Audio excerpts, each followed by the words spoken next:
நான் அந்த நேரத்துலலாம் நயன்தாராவை தான் நான் போட்டு டார்கெட் பண்ணி கேவலமா பேசி பயங்கர அசிங்கமாலாம் பேசியிருப்பேன் நான்.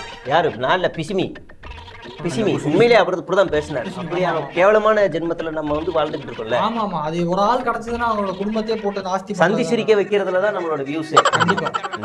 அப்புறம் நீங்க அடுத்து பாருங்க, இந்த ஜனநாயகன் படத்துக்கு அந்த தணிக்கை சான்றிதழ் வழங்கலைங்க. ஏன் வழங்கல?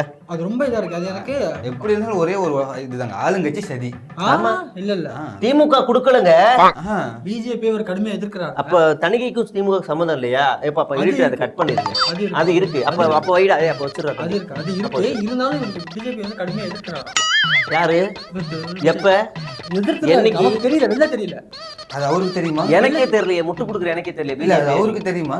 விஜய்க்கு தெரியுமா பிஜேபி எதிர்க்கிறாரா? இல்ல அவருக்கு தெரியாது. அவருக்கு தெரியாது, தெரியாமலே எதிர்த்திருக்காரு. அதனால தான் கொடுக்கல. ஓ, அவருக்கு எனக்கு இப்ப இது கேட்கும் போது எப்படி தெரியுமா இருக்கு, ஒரு படத்துல பொன்னம்பலம் போய் பின்னாடி ஒரு ஆள் இருக்கும்போது அப்படி அடிப்பார்ல, அப்படி எனக்கு தோணும். அது மாதிரி பண்ணக்கூடாது. நான் அப்படிதான் அடிப்பேன். வேண்டாம் வேண்டாம். இல்ல இப்படி பேசாதீங்க, எனக்கு சிரிப்பு வருது எனக்கு.